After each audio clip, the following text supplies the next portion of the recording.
Assalamualaikum warahmatullahi wabarakatuh.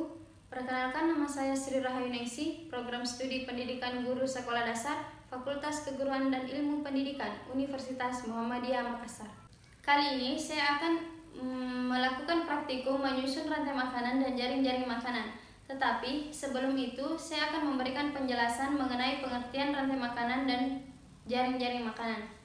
Yang pertama, pengertian rantai makanan. Rantai makanan adalah proses makan dan dimakan antar makhluk hidup secara satu arah, mulai dari produsen hingga konsumen tertinggi. Atau dalam pengertian yang lain, rantai makanan adalah urutan kejadian suatu makhluk hidup memakan makhluk hidup lainnya. Yang kedua yaitu pengertian jaring-jaring makanan. Jaring-jaring makanan adalah gabungan dari rantai-rantai makanan yang berhubungan, dikombinasikan atau digabungkan yang tumpang tindih dalam suatu ekosistem. Dalam kehidupan sehari-hari, peristiwa makan dan dimakan tidak sesederhana seperti apa yang telah saya jelaskan pada pengertian rantai makanan. Adapun tujuan dari praktikum kali ini yaitu 1. Menentukan kedudukan suatu jenis makhluk hidup pada suatu rantai makanan. Yang kedua, dapat menyusun jaring-jaring makanan. Dan yang ketiga, dapat menjelaskan peranan suatu jenis makhluk hidup terhadap makhluk hidup lainnya. Jadi, itulah sedikit penjelasan mengenai rantai makanan dan jaring-jaring makanan. Selanjutnya, mari kita menyusun rantai makanan dan jaring-jaring makanan. Adapun alat dan bahan yang kita gunakan pada praktikum kali ini yaitu 2 kertas karton, beberapa kartu bergambar seperti gambar tikus, gambar elang, gambar ular, gambar pipit, gambar belalang, gambar padi, dan gambar jamur, serta beberapa anak panah. Sekarang kita akan menyusun rantai makanan. Sebelum itu, kita akan memilih gambar dari beberapa gambar yang ada di sini. Yang pertama, saya akan mengambil gambar tikus.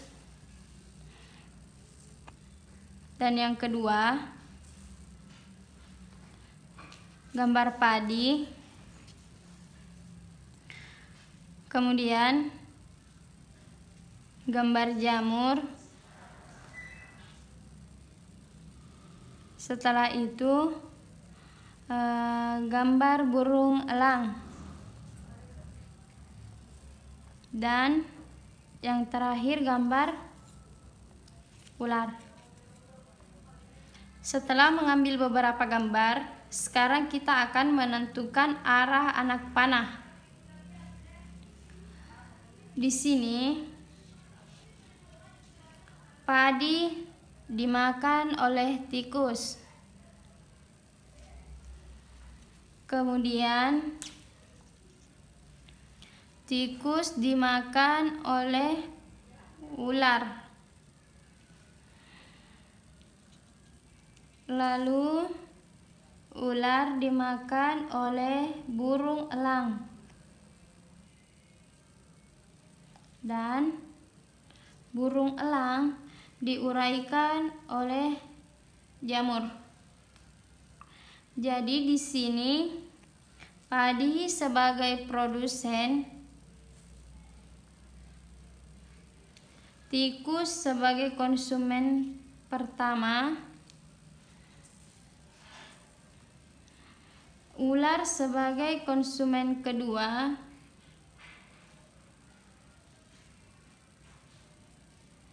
burung elang sebagai konsumen ketiga, dan jamur sebagai pengurai. Jadi inilah susunan rantai makanan, di mana rantai makanan ini terdiri dari produsen, konsumen, dan pengurai. Jadi itulah tadi susunan rantai makanan. Sekarang kita akan menyusun jaring-jaring makanan.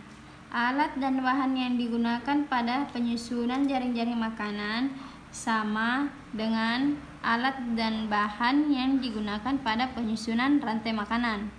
Sekarang kita akan mengambil satu persatu gambar yang sesuai dengan penyusunan jaring-jaring makanan.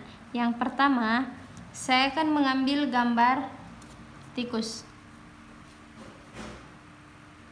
Setelah itu, saya akan mengambil gambar gambar ular. Kemudian saya akan mengambil gambar burung elang. Lalu setelah gambar burung elang, saya akan mengambil gambar jamur. Setelah gambar jamur, saya akan mengambil gambar padi. Kemudian gambar belalang, dan yang terakhir gambar burung pipit. Jadi setelah kita mengambil beberapa gambar, sekarang kita akan menentukan anak panah. Yang pertama yaitu padi dimakan oleh tikus. Padi juga dimakan oleh belalang. Dan padi juga dimakan burung pipit. Setelah itu, anak panah selanjutnya yaitu tikus dimakan oleh ular. Lalu ular dimakan oleh burung elang. Dan burung elang diuraikan oleh jamur.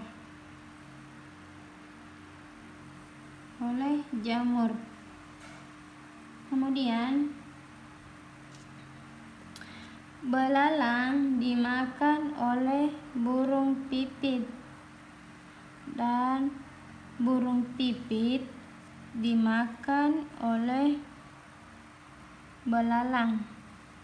Lalu belalang kembali diuraikan oleh jamur.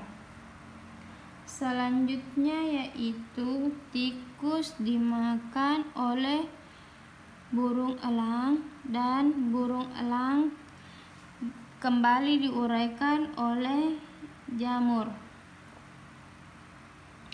Dan inilah susunan jaring-jaring makanan. Susunannya terlihat cukup rumit dibandingkan dengan susunan rantai makanan yang sederhana. Jadi cara menyampaikan dari jaring-jaring makanan yaitu padi dimakan oleh tikus, dimakan juga oleh belalang, dan dimakan juga oleh burung pipit. Tikus dimakan oleh ular, dan ular dimakan oleh burung elang. Kemudian burung elang diuraikan oleh jamur. Belalang dimakan oleh burung pipit, dan burung pipit dimakan oleh burung elang, dan burung elang diuraikan oleh jamur. Kemudian tikus dimakan oleh burung elang, dan burung elang diuraikan oleh jamur. Jadi itulah tadi susunan rantai makanan dan jaring-jaring makanan. Adapun kesimpulan dari praktikum kali ini yaitu peran makhluk hidup terhadap makhluk hidup yang lain adalah sebagai pelengkap rantai makanan. Karena apabila rantai makanan tidak seimbang, maka akan terjadi ketidakseimbangan ekosistem. Kedudukan suatu jenis makhluk hidup pada suatu rantai makanan terdiri dari padi sebagai produsen, tikus sebagai konsumen pertama, ular sebagai konsumen kedua, elang sebagai konsumen ketiga, dan jamur sebagai pengurai. Susunan jaring-jaring makanan yaitu: pertama, padi dimakan tikus, tikus dimakan ular, ular dimakan burung elang, dan burung elang diuraikan oleh jamur. Yang kedua yaitu padi dimakan tikus, tikus dimakan oleh burung elang, dan burung elang diuraikan oleh jamur. Dan yang ketiga, padi dimakan oleh belalang, belalang dimakan oleh burung pipit dimakan oleh burung elang, dan burung elang diuraikan oleh jamur. Jadi itulah tadi praktikum mengenai rantai makanan dan jaring-jaring makanan. Kurang dan lebihnya mohon dimaafkan. Semoga dapat bermanfaat. Wassalamualaikum warahmatullahi wabarakatuh.